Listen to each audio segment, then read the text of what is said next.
Let's head back to the voicemail of Truth and Reason. Hi, guys. This is Steve from Paynesville. The Monken pick is a joke.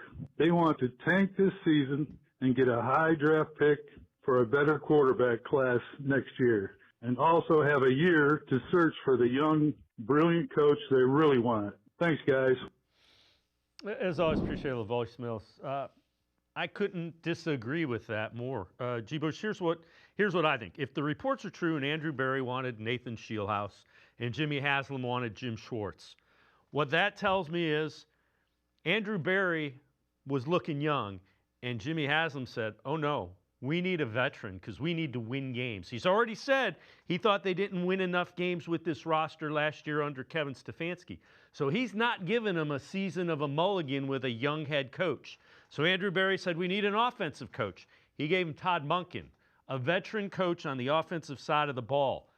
He expects them to win games. If they don't win games, he's going to be looking for a head coach and a general manager. Clock's ticking on Andrew Berry. Based on if those reports are true, that's how that goes down.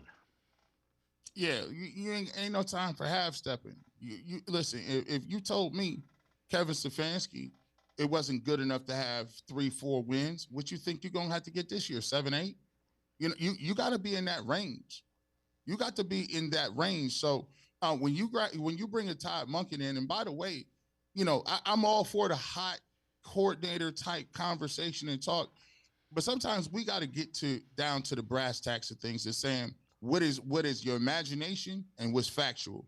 Our imagination can create all kind of things about what Udinski and Shieldhouse will do, but the problem with that is it's all imagination. It's nothing concrete. They ain't even called plays. They have not had a track record of being coordinators. And it sounds good to go in there and say, hey, we got a bunch of 30-year-old geniuses that's going to cook up stuff. But how you going to put that 30-year-old genius in front of a group of men and honestly say, I'm commanding your respect, and you haven't done it on that level? You haven't done it. When you look at Todd Monken, he could come in here and say, you know what? I'm going to just tell you how I'm moving. I've been a coach at every single level of this thing. I done started off as a receivers coach. I've been a coordinator in college. I know how to relate to young kids, older kids. I know how to relate to veterans. And by the way, I coached the MVP in Lamar Jackson and a team that was in the Baltimore Ravens who had aspirations of going to the Super Bowl. So when you look at the resume, Todd Monken is a straight shooter. He's not going to play any games. And this is his first opportunity and probably his last opportunity to be a head coach. Do you think that he's going to come in here playing around and laying down for somebody?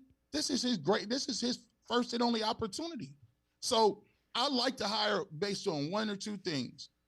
I'm a competition dude. I love competition. I believe that competition gets the most out of everybody. And sometimes, whether even Myles Garrett, the pictures of Myles Garrett saying that, hey, Jim Schwartz didn't get the job or whatever, sometimes in life it's about what you need, not what you want. The reality of it, the Cleveland Browns have been bad for 2 years in a row. If they decide Todd Monken is the guy that needs to get it done, then change is going to happen. But the thing I love is Andrew Berry got to perform, Monken got to perform. Hey, Deshaun Watson, you want your career to be set up? You better come to camp ready to go. Dylan, Shador, everybody is on urgency time right now.